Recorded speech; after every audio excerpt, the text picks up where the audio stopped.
ਆਪਾਂ ਇੱਕ ਮੁੱਠਿਆ ਇਧਰਾਂ ਇੱਕ ਮੁੱਠ ਹੋ ਕੇ ਸ਼ੈਤਾਨੀ ਤਾਕਤਾਂ ਦਾ ਮੁਕਾਬਲਾ ਕਰਨਾ ਆ। अस्सलाम वालेकुम, हंसते रहो वसते रहो। मैं तारक सानी ते तुसी वेख रहे हो मेरा यूट्यूब चैनल रहबर इंटरटेनमेंट प्लस। सुल्तान राय दी एक होर फिल्म लैके तुहाडी खिदमत विच हाज़र हो रहे हैं और उस फिल्म का नाम है बलवंत कौर। 7 अक्तूबर 1975 ईद उल फितर बरोज़ मंगल ईद उल फितर के मौके पर रिलीज़ होने वाली एक रंगीन पंजाबी फिल्म। इस फिल्म का जोड़ा मौजू सी दसिया गया कि अंग्रेज़ों ने इस खिते ते कब्जा किया ते हिंदुओं ने, सिखा ने ते मुसलमाना ने तिन्हों ने मिल के इन्हों के खिलाफ जदोजहद की है और उन्होंने खिलाफ तहरीक चलाई। इस मौजू ते इस फिल्म को बुलाया गया है। इस फिल्म के अदाकार सुल्तान राय।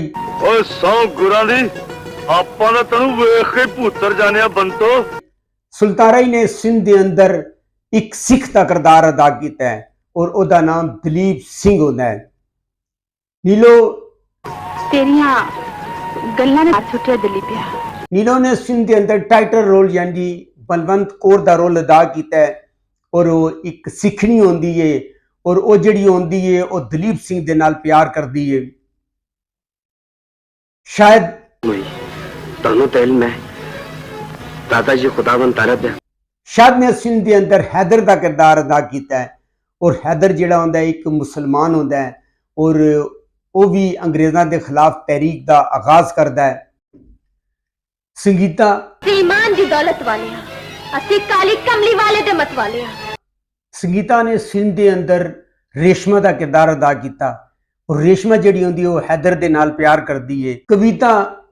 कविता ने सिंध के अंदर मारिया का किरदार अदा किया है और मारिया जिहड़ी होंदी है अंग्रेज जनरल यानी कि रियान दी धी होंदी है।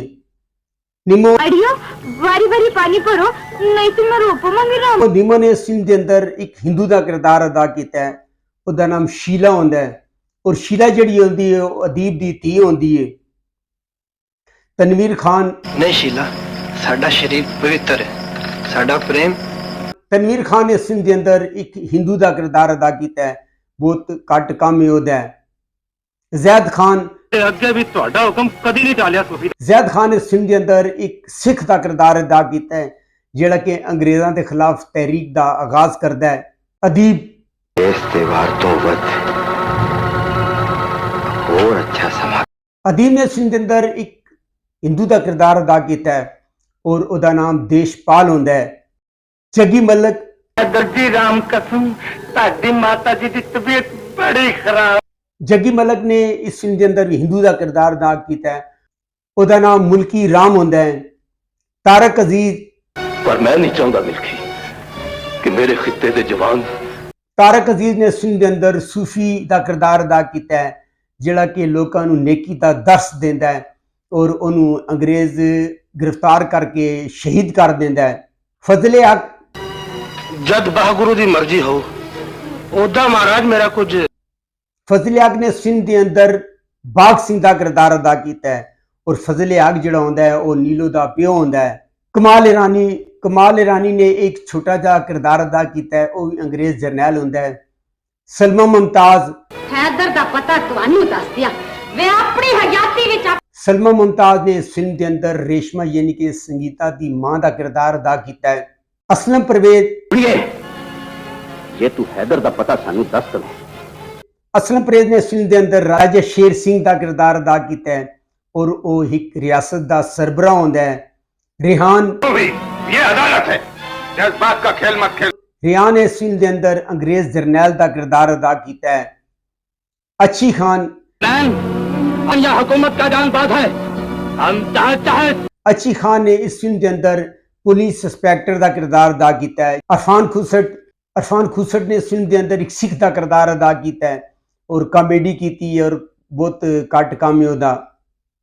चंगेजी चंगेजी ने एक पुलिस इंस्पेक्टर का किरदार अदा किया है। इस फिल्म के हिदायतकार मोहम्मद हसन। एदी कहानी लिखी है इफ्तार अहमद ने। इस फिल्मसाज परवेज साबर एदा म्यूजिक दिता है हसन लतीफ ने।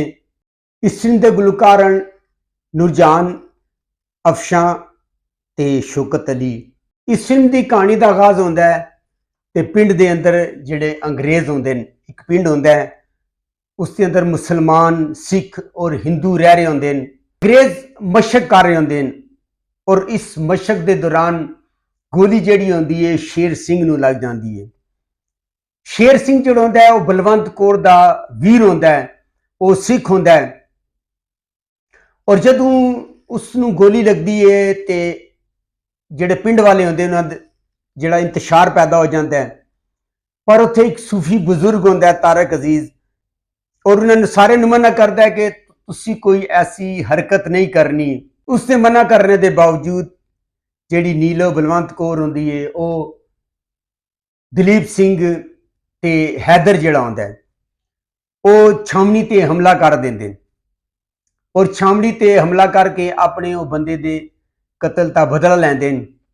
ਅੰਗਰੇਜ਼ ਇਸ ਜੁਰਮ ਵਿੱਚ ਸੂਫੀ ਨੂੰ ਗ੍ਰਿਫਤਾਰ ਕਰ ਲੈਂਦਾ ਹੈ ਔਰ ਗ੍ਰਿਫਤਾਰ ਕਰਕੇ ਅਦਾਲਤ ਦੀ ਪੇਸ਼ ਕਰਦਾ ਹੈ।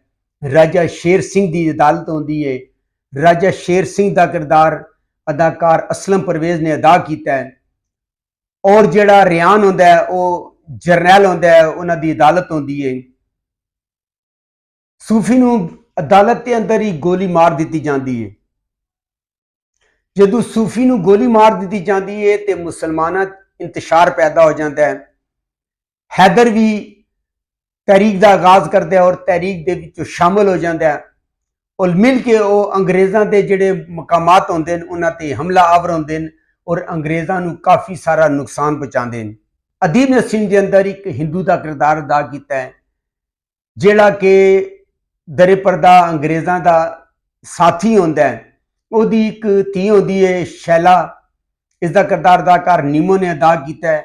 ਜਿਹੜਾ ਅਦੀਬ ਹੁੰਦਾ ਹੈ ਇੱਕ ਬਦਕਾਰ ਕਿਸਮ ਦਾ ਇਨਸਾਨ ਹੁੰਦਾ ਹੈ ਔਰ ਆਪਣੇ ਮੁਕੱਦਸ ਕਮਰੇ ਲਿਆ ਕੇ ਔਰਤਾਂ ਦੇ ਨਾਲ ਜ਼ਿਆਦਤੀ ਕਰਦਾ ਹੈ। ਕਵਿਤਾ ਦਾ ਵੀ ਇੱਕ ਦੋ ਇੰਟਰੀਆਂ, ਕਵਿਤਾ ਦਾ ਵੀ ਘੱਟ ਕੰਮ ਹੈ। ਹਾਲਾਂਕਿ ਕਵਿਤਾ ਇੱਕ ਅੱਛੀ ਐਕਟਰ ਸੀ, ਉਹਦੇ ਕੋਲੋਂ ਅੱਛਾ ਕੰਮ ਲਿੱਤਾ ਜਾ ਸਕਦਾ ਸੀ ਪਰ ਉਹਦੇ ਕੋਲੋਂ ਕੋਈ ਖਾਸ ਕੰਮ ਨਹੀਂ ਲਿੱਤਾ ਗਿਆ। ਉਸ ਤੋਂ ਇਲਾਵਾ ਇਸ ਫਿਲਮ ਦੇ ਅੰਦਰ ਦੋ ਨਵੇਂ ਐਕਟਰ ਤਨਵੀਰ ਖਾਨ ਔਰ ਜ਼ੈਦ ਖਾਨ ਨੂੰ ਚਾਂਸ ਦਿੱਤਾ ਗਿਆ ਹੈ ਲੇਕਿਨ ਉਹਨਾਂ ਦਾ ਵੀ ਕੋਈ ਖਾਸ ਕੰਮ ਨਹੀਂ ਹੈ। ਇੱਕ ਨੇ ਹਿੰਦੂ ਦਾ ਕਿਰਦਾਰ ਅਦਾ ਕੀਤਾ ਹੈ, ਇੱਕ ਨੇ ਸਿੱਖ ਦਾ ਕਿਰਦਾਰ ਅਦਾ ਕੀਤਾ ਹੈ ਪਰ ਉਹਨਾਂ ਦਾ ਵੀ ਕੋਈ ਖਾਸ ਕੰਮ ਨਹੀਂ ਹੈ। ਚੰਗੇਜ਼ੀ ਦੇ ਇੱਕ ਦੋ ਛੋਟੇ ਸੀਨੀਅਰ ਪੁਲਿਸ ਇੰਸਪੈਕਟਰ ਹੁੰਦਾ ਹੈ, ਉਹਦਾ ਵੀ ਕੋਈ ਖਾਸ ਕੰਮ ਨਹੀਂ ਹੈ। ਸੁਲਤਾਨ ਰਜ਼ੀ ਨੇ ਸਿੱਖ ਦੇ ਰੋਲ ਵਿੱਚ ਬੜੀ ਸ਼ਾਨਦਾਰ ਐਕਟਿੰਗ ਕੀਤੀ ਹੈ ਔਰ ਸਾਬਤ ਇਹ ਕੀਤਾ ਹੈ ਕਿ ਉਹ ਵਰਸਟਾਈਲ ਫਨਕਾਰ ਹੈ। ਜਿਹੜਾ ਸ਼ਾਹਿਦ ਹੁੰਦਾ ਉਹਦਾ ਵੀ ਰੂਟੀਨ ਦਾ ਕੰਮ ਹੈ।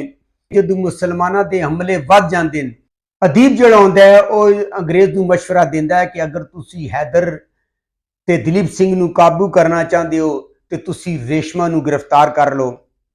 ਉਹ ਰੇਸ਼ਮਾ ਨੂੰ ਗ੍ਰਿਫਤਾਰ ਕਰਦੇ ਨੇ ਔਰ ਜਦੋਂ ਰੇਸ਼ਮਾ ਗ੍ਰਿਫਤਾਰ ਹੋ ਜਾਂਦੀ ਹੈ ਹੈਦਰ ਨੂੰ ਪਤਾ ਚੱਲਦਾ ਹੈ। ਹੈਦਰ ਆਂਦਾ ਹੈ ਔਰ ਕਿਲੇ ਤੇ ਹਮਲਾ ਕਰਦਾ ਹੈ ਔਰ ਇਸ ਹਮਲੇ ਦੇ ਦੌਰਾਨ ਦਲੀਪ ਸਿੰਘ ਗ੍ਰਿਫਤਾਰ ਹੋ ਜਾਂਦਾ ਹੈ। ਯਾਨੀ ਕਿ ਇਸ ਤਰ੍ਹਾਂ ਦੀ ਕੋਈ ਮਿਲੀ ਜੁਲੀ ਕਹਾਣੀ ਹੈ। ਇਸ ਕਹਾਣੀ ਨੇ ਮੈਨੂੰ ਤੇ ਕੋਈ ਮੁਤਾਸਰ ਨਹੀਂ ਕੀਤਾ ਪਰ ਤੁਸੀਂ ਜਾ ਕੇ ਵੇਖ ਸਕਦੇ ਹੋ। ਇਹ ਫਿਲਮ YouTube ਤੇ ਮੌਜੂਦ ਹੈ।